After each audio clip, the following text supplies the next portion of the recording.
show. My name is Spencer Walsh. Thank you so much for joining us here today. Really do appreciate it. We've got a good one for you as always. Let's take a look at what is on the agenda on the show today. We're talking about Jair Bolsonaro and Lula da Silva. The Brazilian election just happened 2 days ago, Sunday night.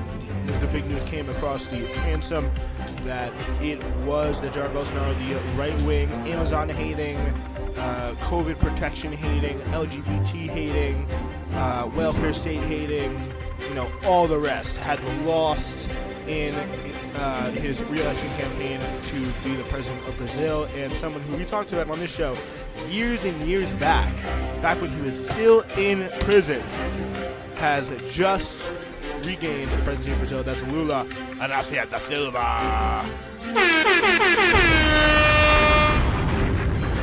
We'll take a look at how Bolsonaro is accepting his defeat and the road that lies ahead for Lula, as well as top Democrats questioning their party strategy as midterm worries are growing.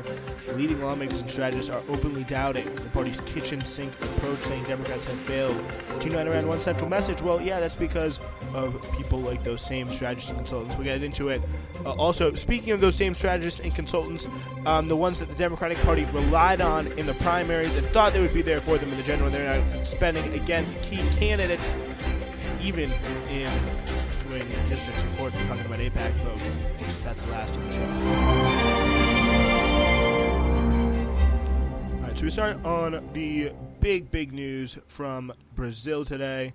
And yeah, it's going to be a really, really big deal. So Lula da Silva in an absolutely really huge situation. We're going to go through, how both candidates are reacting to the results, but first, it is very important to say that Lula da Silva, the leftist president, has won. But it's important, really, to give you the context.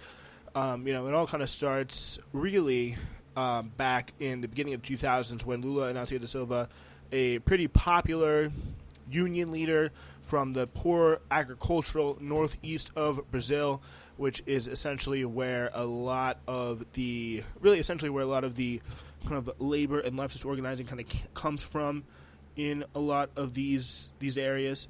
But what we did see there was Lula. He ran, I think, unsuccessfully several times.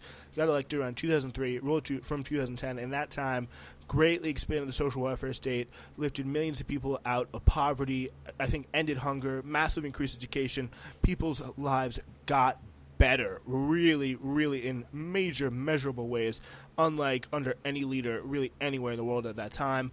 At a time where just decline and just gradual erosion of living standards in much of the West, and very uneven conditions in the East or in the global South, I should say. It was clear to see that Lula had just really was doing something at a pace and with ease that so few people were. He was then term limited out of office in 2010.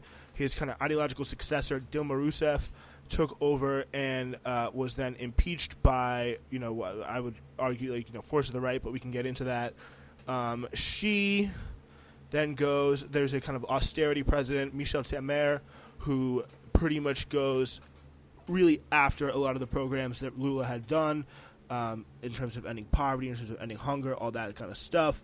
And then from there on out, it was pretty much that kind of paved the way. I don't know if it was directly Michel Temer. I think there was another election, but in the background, the really important thing was this Lava Jato scandal, which was happening around the same time of the impeachment and Temer's presidency, and around the World Cup, 2014. When the World Cup was in Brazil, that's when it was really getting big. They really nabbed a few people on corruption, and then of course the leader of that Lava Jato corruption probe, is what it was called in Brazil. Is that turned out to be, I would say, an absolutely massive event, and really gained a lot of respect because they were nabbing corruption, they were proving the flaws in the Brazilian society in a way that a lot of people were really outraged by. And of course, the leader Sergio Moro became a Robert Mueller-esque figure in terms of a anti-corruption hero who was, very, very tough in getting people, and he eventually went after Lula and got him off of, I think it was something about a house. He made some corrupt deal for a house, and then Glenn Greenwald in The Intercept of all people, a few years later, he was in prison actually for a few years. It really was a shocking event. While he was in prison, a really kind of poor candidate went up against Bolsonaro. He won the first time. Bolsonaro, it turns out, was colluding with Sergio Moro the whole time to put Lula away for the next election. So that is, of course, the background in which the really incredible rise of Lula coming back on the ballot after being the victim of a political kind of lawfare coup, almost, and his PT Workers' Party kind of coming back and edging it out in a really crazy campaign. Because, to be absolutely clear here, it did not look super good always for Lula. There were some real efforts that Bolsonaro made to try and, do a Donald Trump, do a January 6th style coup attempt, and he actually, as opposed to Donald Trump, who's he is definitely a very scary threat, but he does not have ties to organized paramilitary gangs that have killed left-wing politicians in the past, and that, Marielle Franco is a great example of that from Rio, since, if you want to do a little bit of extracurricular there, but she is just, one of these examples of this is very serious politics. We've seen in Latin America, countless examples of this throughout all of history. And it was recently in 2019 in Bolivia, where these election results, you got to make sure that they're followed through and respected, because, Brazil is also in and of itself a very young democracy in and of, only, I think, believed since the 1960s. So, yeah, so voters in Brazil, they on Sunday, and here in the New York Times telling, ousted President Jair Bolsonaro after just one term and elected leftist former president Luiz Inácio Lula da Silva to replace him, election officials said, a rebuke to Bolsonaro's far-right movement and his divisive 4 years in office.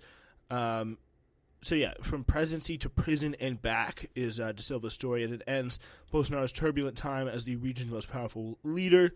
And it was the first time an incumbent president has failed to win election in the 34 years of Brazil's modern democracy. For years, he obviously attracted global attention for policies that accelerated the destruction of the Amazon rainforest, exacerbated the pandemic, and became a major figure on the far right for his attacks on the media, the left, and Brazil's democratic institutions. And the key thing is here, it looks like Bolsonaro, for all the hype, for all the the talk and the fears, it really does seem like he was not up for challenging the election in any kind of significant way.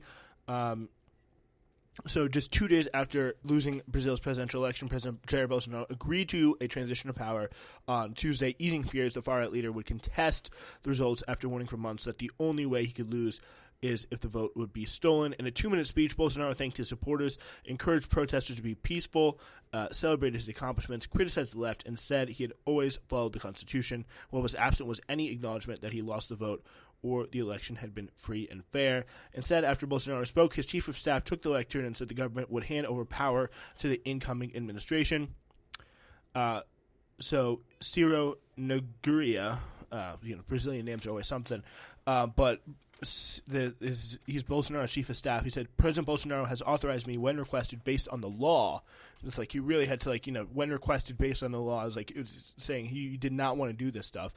But he ended up doing it, and the transition of power will kind of continue apace. Apparently, it seems like, really what this was all about was just this massive, big, crying, hissy fit from him. He and all his supporters, there's videos of them just kind of crying in the streets. They're just really just, not even compared to, the Trump supporters had more cojones than this. They're actually pissed off, and, they frankly, they did something about it. These guys are just, apparently he, shut himself in his room, went to bed early that night, and then the next morning, pretty just all right, fine, I lost. After all this talk of, the Brazilian elections will not be legitimate unless I win, all that stuff. No.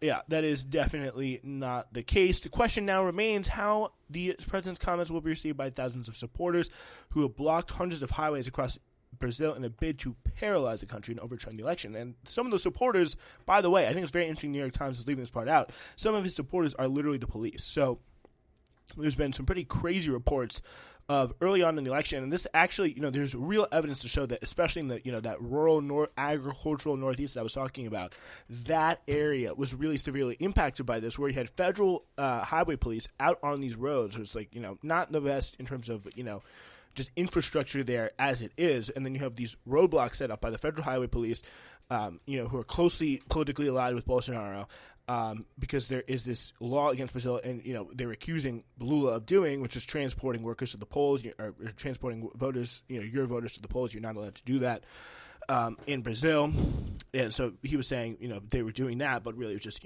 Brazilian left wing, red shirt voters.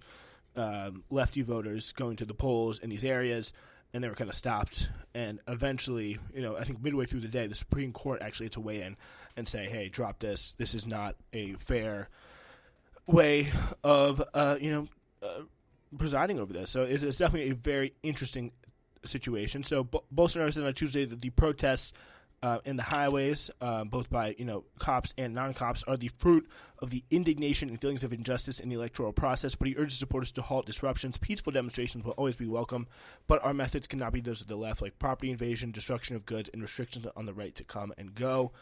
So the Brazilian, they donned Brazilian flags. They went up on the highway and kind of just all complained about this. So. It's exactly what we expected. The president has always known how to recognize our support, Wellington Rodriguez said. Again, Wellington Rodriguez, where's this name coming from? A protester drinking a beer who had helped block a highway in Sao Paulo. We want to continue, but it's all right, because it's all right to protest. So pretty much, yeah. What this seems to be is, I think the big thing here is we saw Joe Biden come out immediately and say, when the U.S. is here, you don't really have a shot. If the U.S. is coming out and saying Lula won this election, then I'm sorry, Lula won this election. There's going to be no Organization of American States, Evo Morales type funny business this time around for any of it. But Bolsonaro's administration's decision to begin transferring power to the leftist candidate who defeated him was welcome news for Brazil's democracy. Bolsonaro did not mention to Silva in his concession, essentially, you could call it a concession speech. So hours after the race was called, far-right lawmakers and conservative pundits and many of Bolsonaro's supporters recognized De Silva's victory. That was a big thing. Truckers in the heart of Brazil's central farming region started fires and tried to block a main highway, important for the agricultural industry. De Silva won with probably the narrowest margin of victory for that same period, signaling the deep divide he will confront as president. He won 50.9% of the vote to Bolsonaro's 49.1, with 99.97 votes of 99.7 votes. Percent of the votes counted on Sunday night. So De Silva, he is definitely striking a more centrist tone down the road here. He's going to have a lot to do, and a tough time doing it as well. So it's going to be something to watch in Brazil, because he really found a lot of popularity in a real effort to make people's lives better, and he was successful at doing that through these social programs. Right now, Bolsonaro's party is still the largest in the Senate. And the lower house in Brazil, I don't know exactly what that house is called, but it is a situation where, and he's got a more centrist vice president, and a more a coalition built more with the kind of the center of Brazilian politics. So, with that being said, it is going to be a bit of a tough run for him to really try to institute those mass social programs like he did last time. But even when he didn't govern in a way that really threatened the functioning of business in an everyday, really existential way, and to provoke some sort of massive response from the elites. He was someone who was, relatively, brought Brazil up to speed when it comes to the, really a top tier developed country, in terms of the size of the economy, in terms of the welfare of the people. And it's going to be interesting to see, he will have a, tougher economic situation, tougher political situation coming in. So it's going to be interesting to see how he does, and definitely a story we will continue to follow as we follow all international news here on Newsflash. So, yeah, with that being said, it is, all definitely a very, very interesting story to follow. But meanwhile, there is also another international election we should go over real quick, and that is Benjamin Netanyahu. So, he is running for another election. His Likud party is running for another election in Israel because pretty much the center is it's like I don't even know. I honestly don't even know what the political. It's like what is the rate of expansion into settlements? I think that's the really only topic of debate left between these two parties. And will we have one Arab person in our coalition or none at all, and just hard right Orthodox Jewish people? It does seem right now that it's a slight edge to Netanyahu as we first record this. But, knowing Israel, I'm sure they will be back to the polls sooner rather than later. But anyway, we do have some midterm stuff to talk about, and we'll talk about that in less than a minute. My name is Spencer Walsh. This is the Spencer Walsh Radio Network, and if you're listening to one of our podcasts, whether it's Newsflash, Hidden History, The Spencer Walsh Show, or something else, ladies and gentlemen, we have one simple request of you. Please be sure to rate us, subscribe to us if you like us, and leave us a comment, because just like all of you, sometimes we need that feedback in our lives, good or bad. We want to hear what you have to say. So please do those steps. Make SWR content better. And thank you so much for listening. The midterm elections, it seems crazy to say this now, are less than a week away. It's absolutely craziness. And we will be covering it for you in the lead up. We've got another episode on Thursday to break it down. And I'm definitely trying to work on some kind of course, broader thing for next Tuesday when the actual elections are. So we got less than a week away. Just crazy, crazy stuff. But it is really, it's really kind of amazing how far that came. I, unfortunately, did not have the ability to go down to the town hall and put in my mail-in voting paper. So I'm going to be a typical millennial here in a blue state, or millennial, Gen Z, young person, disengaged from my democracy, whatever. But yeah, there's no way I'm voting for Sean Patrick Maloney at home and did not make it there to vote for, the standard issue Democrat that I think represents us here in Massachusetts. But anyway, we are moving on to, it's just the general midterm selection. And I think, honestly, the narrative is, I think, a lot more probably dooming, because every time I see, there's this really bad story, the New York Times is writing a piece on the Democrats are really scared about how they're going to do the midterms, but then you see the polls, and they're all really not that bad. So let's break it down. Let's see what's up here, and I'm going to try and tell you, how much of this is just, spin and leakage or just absolutely something to be concerned about. Looking just the general vibes, what I'm seeing right now, I would still have to say with my general prediction of definitely, the House flips.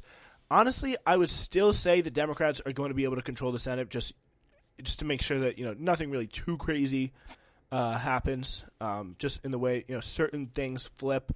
I think Fetterman will probably win. I think if Mehmet Oz just wins, even with that stroke debate performance, I think that would just be a bit depressing, just given the fact that Fetterman just, his politics aren't perfect, but just such a more likable person, just a really just mean and nasty Oz. So either way, Democrats are freaking out. The criticisms by Democrats in the final days of the midterm elections signal mounting anxiety as Republicans hammer away with attacks over the economy and public safety. And again, these are kitchen table issues, and this is what we've already been saying. It comes back to one of the central points of newsflash doctrine, I guess, when it comes to understanding the news, when it comes to understanding how the Democratic Party functions, and it does not function. It's it's just when it comes to the only thing it can do is say the other side is worse, and when that argument is convincing enough, they'll do well in the elections, and when it's not, they won't. And it's that's the only real message they are unified, capable of making here. It really seems. The criticisms by Democrats here, in the final days of the midterms signal the anxiety, but as the country struggles with high prices, record inflation, and economic uncertainty, some Democrats now acknowledge their kitchen sink approach may be lacking. Kitchen sink, try maybe kitchen table. Even among the kibitzing chorus, there is little agreement over what could cost the party control of Congress in areas where victory depends on high black voter turnout. Democrats worry they have not been mobilizing that constituency.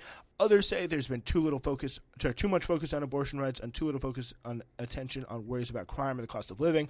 And again, I think I would not like to see what Democrats in a lot of these places have to say about especially crime, because it's just just really far, it's just uncredible, because you don't have, just a paler imitation of what the Republicans are saying about crime, which is lock everyone up and throw away the key, go tough as possible. That is something that is going to be a fundamentally, unsustainable, unpolitically beneficial strategy, because it's just something the Democrats are only going to lose or look neutral on. You're never going to look better than the Republicans. You're never going to beat them on the issue of crime by just, trying to play catch up. And that is what the Democrats are, fundamentally doing, if even addressing the issue at all. And Eric Adams, he paved a lot of this rhetoric about crime. He went tough on crime, and crime essentially has not budged in New York. And now Lee Zeldin may win the New York governorship because he has created this just mass hysteria about crime waves in New York. Through the summoning circle of him, New York Post, real estate developers, and it's just massive, just hysteria to the point where my relatives who are conservative, not that crazy, and have, by the way, lived in New York their entire lives, were, no joke, afraid to go back over the summer because it's like crime's too high. That is where it can get with some people who are just they seem logical, but just the hysteria, if every single thing you see is telling you a certain thing, it's almost sometimes even tough to believe your own lying eyes. But across the country, Democrats have pointed to an inadequate economic message and an inability to effectively herald the legislative accomplishments. I think that really is what comes down to it. And I think it's a very, the question then arises, obviously, is were their legislative accomplishments, are they heraldable sufficiently? Are they making a dent in people's lives? And I think the answer to that one is no. That, and that is a big reason why people are, not, because they're just not confident in the economic situation.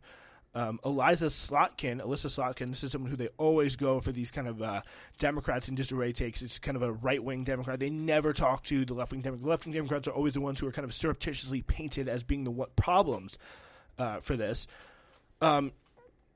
So, yeah, she's in one of this year's most competitive races. I have no idea if I'm going to win my election. It's going to be a nail-biter. But if you can't speak directly to people's pocketbook and talk about our vision for the economy, you're just having half a conversation. I think that's, if you got someone like her saying that, I think you could get a lot of, kind of Bernie Sanders, AOC, some of the left sides of the Democratic Party saying that. I think that's really interesting. And if you look at who is the problem, you look in the middle. You look at people who are, not in these frontline races. Even someone like Alyssa Slotkin, who probably spends more than half of her day on the phone with big donors, has a sense, especially when she's on the campaign trail, that this is not going well. She's hearing the messages, she's seeing the results. She's probably talking to very few actual voters, if I had to do any guessing. But people who work for her are, and they are seeing that the Democrats, what do they do? A few very last ditch effort things that haven't happened yet, like the weed and the student loan debt. We got, infrastructure bill that doesn't really affect people's lives. You got a COVID thing, which checks are essentially a distant memory. And then what you do get is just a bunch of, high prices and no real sign that they're under any kind of, more control. And I think also a general, media attitude of just chaos and control and, this very much, in my opinion, corporate influenced price crisis. Is kind of what I would call it. Senator Bernie Sanders, again, yeah, perfect. I swear to God, I did not see this. Alyssa Slotkin could find some common ground with someone like Bernie Sanders on this. He has sounded alarm bells as well that Democrats are struggling to motivate working class voters. Former President Barack Obama, who is traveling the country, urging Democrats to not be a buzzkill by making people feel as if they're walking on eggshells when it came to issues on race and gender. I think that's a very, interesting point. But, I think, honestly, Obama, I'm sorry with Obama. I just like, with Obama, he's a great. Everyone saw that Social Security clip. No one remembers how he almost cut Social Security during his administration. But the thing with Obama is he got nothing to say except for one of two messages. Let's not be too woke. Democrats are no fun anymore. And if you don't vote, you don't care about democracy. If you don't vote blue, you don't care about democracy. And by the way, if you don't vote blue without any questions, without any sort of, wanting to change the Democratic Party, you are a threat and danger to democracy. That's the only thing Barack Obama has contributed of any substance to the national discourse since he left presidency and, to pledge to put his walking boots on, or whatever that means. If Republicans are going to say inflation or attack on inflation, you can turn them to say, what the hell have you done? The answer is nothing, said Senator Bob Casey, Democrat of Pennsylvania. Well, Bob, the thing is they're going to go to you and say, Bob, you guys are in power right now. We voted for you. You promised us this. You promised us that. We expect you to do something. And if you can't counter that, if you can't come up with a message, not even do something even really, just come up with a convincing message for why that's happening. Come up with an explanation that's economically sound and, politically sound as well. That is something that will be, that's something that's just absolutely essential to just basic smart politics. And something that they've really, frankly, failed to do. So asked last week whether it was too late to adopt such an approach, Casey added, we got to hustle and we got to do it quick. While many of the party's Senate candidates are outpacing President Biden's underwater approval ratings, which is below his national average in several key swing states, strategists warn that there are limits to how much the candidates can defy this year's political gravity, no matter their message. Some Democrats believe that the time has simply run out for any significant shift in strategy that could fundamentally change the dynamics of the race. I think, honestly, really, there is the sense I'm getting here is that a lot of these races are different. Like, you're looking at, actually, I think we got to have. The idea came to me. It's been I think 2 or 3 election tradition now. James Stanley, I should say, will be on for next Thursday's episode to break down some of the most important races in great detail. Expect 2 hours. Close in that neighborhood on full election day saturated coverage guide. That should be coming up next episode as well, I think. So let's just do a quick preview for that. We got Wisconsin, where the Senate and governor's races are both very interesting. Tens of millions of dollars of Republican attack ads have shifted the race to crime. Only in recent weeks, Democrats have tried to fight back, promoting Governor Tony Evers' efforts to direct funding to law enforcement agencies. It's late in the game, said Democratic State Assemblyman from Milwaukee, David Bowen, especially as you get bogged down into what is the proper strategy to use in some of these races. In the final stretch of the race, top Democrats are, including Biden, are emphasizing, and Obama are emphasizing some of the concerns, accusing Republicans of wanting to gut the social safety net. At the same time, they're issuing stark warnings about the threats to Republicans pose to democracy. Even, by the way, with some of these candidates that Democrats explicitly helped get on the freaking ballot, which is just so infuriating to me that they're doing this kind of just really awful stuff. So Obama said, if there is an asteroid headed towards Earth, it's going to land in 2 weeks. And if you went to the Republican caucus and said, what do you want to do? They'd say, we need a tax break for the wealthy, Obama over the weekend said, as he criticized Ron Johnson. That's their only economic policy. As president, Obama saw his party suffer heavy midterm losses, but this year he's regarded by many Democrats as their most powerful surrogate. And of course, if he were running in every state, we'd win every Senate race. He's a once-in-a-generation talent, said Representative Ro Khanna of California, just falling over to just boost the kind of right wing of the Democratic Party. Adding that the former president's remarks should have been required homework for the party. He shouldn't be the only one delivering the basic economic message. We have 20, 30 people capable of doing that around the country. And again, dude, you're one of them. You should be doing this. You should be out there making these speeches, you should be a force in the party. And that is really my biggest criticism of Ro Khanna, Pramila Jayapal, and all those people. Is they just do nothing. They are not even there. They're essentially no different from your standard issue Democrats at this point because they just go along to get along every single solitary time, and it is just so depressing. But yeah, the main thing is there's a lot of like different dynamics in a lot of these different races.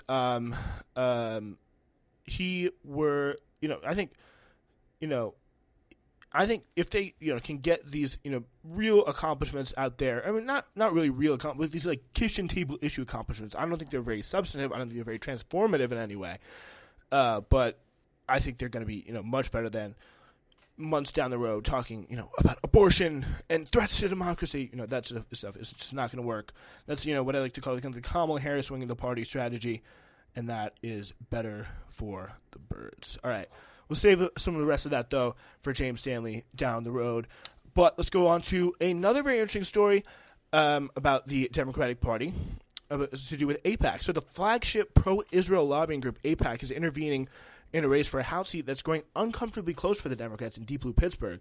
And with its Super PAC's first ads of the 2022 general election, the AIPAC group is going after a familiar target, Pennsylvania State Representative Summer Lee, who would be a member of the growing progressive squad in Congress.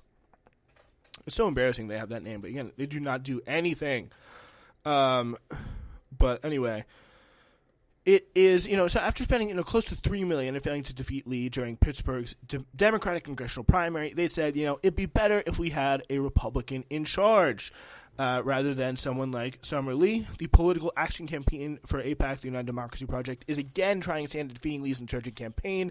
On Saturday, the UDP dropped more than 80,000 on new mail ads against Lee's campaign, and more than 600,000 new television ads were announced on Monday. UDP named the ad purchase after conducting an independent internal poll that showed a tight race. Spokesperson Patrick Thornton told The Intercept he declined to share the poll, but said it showed a very competitive race. AIPAC's direct entry into electoral politics, long had clout in Washington, but only launched a super PAC in January, has engendered criticism that famously bipartisan Israel lobby was increasingly siding with Republicans to go after progressives who stand up for Palestinian human rights. And again, I think the interesting situation is, does the Democratic Party care that AIPAC is spending against one of their members in a seat that they should definitely win? Is that going to bother enough people in Pittsburgh or Pennsylvania Democratic Party? And the answer to this is obviously no. They're going to continue to accept money whenever they can get it from someone like AIPAC, because they know and they want Summer Lee to lose just as much. Maybe even more. Probably not more than AIPAC, but they want Summer Lee to lose just as much as AIPAC does, because they view her as just as much of an annoyance. Because if she's in there advocating for these things, and if she maybe just happens to find a few more people, I'm not trying to be the person to say just one more squad member is going to save it. That's not the reality. But I think if Summer Lee gets in here, I think it'll be a big help. So at least one of Lee's potential colleagues in the squad criticized the new spending on Monday. So they AOC slammed AIPAC for working for Republican control of Congress and further destabilization of American democracy. Another separate private poll obtained by The Intercept shows Lee with a slim 4-point lead over Republican Mike Doyle, who in a movie-like twist shares a name with the retiring Democratic incumbent who was first elected to Congress in 1994. So Democrat Mike Doyle is retiring and running to replace him in his seat for the Democratic side is Summer Lee, but running to replace him on the Republican side is Mike Doyle. So the poll showed that 16% of voters are still undecided, and a 4-point lead for Lee over Doyle. It's definitely closer than it should be, said one strategist close to the campaign who requested anonymity for fear of reprisal. Doyle, the Republican who said he supports a federal abortion ban with certain exceptions, definitely should not be anywhere close to winning in Seaport there. In Pittsburgh.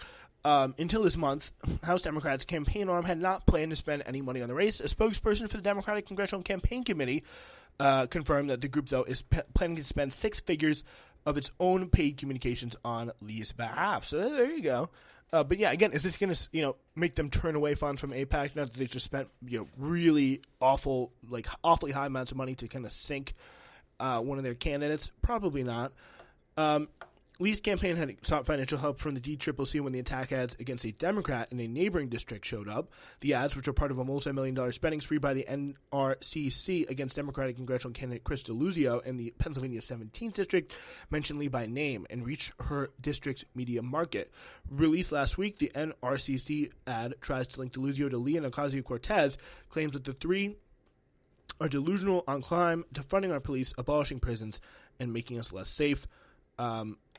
UDP's ad took up some of the same themes.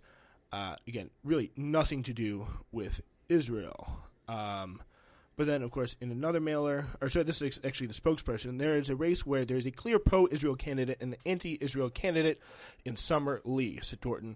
The UDP spokesperson asked about the optics of the first attack ad that Dorton said that UDP is a single-issue organization and supported several pro-Israel progressive candidates of color in Democratic primary. So, again, the progressive is, again, in the eye of the beholder, which is why it's such a kind of BS term. Lee, a rising Democratic star, has not said much about Israel in a short political career. Virtually all the criticisms are from pro-Israel figures, stem from a single tweet thread where she compared Palestinians and Black Lives Matter protesters, decrying the justifications offered for the indignities suffered by those marginalized groups, trying to build solidarity, trying to build common cause. Exactly someone I would want representing me in Pittsburgh. I may just go, send her a donation to be a small stem in that against that large tide of AIPAC funds.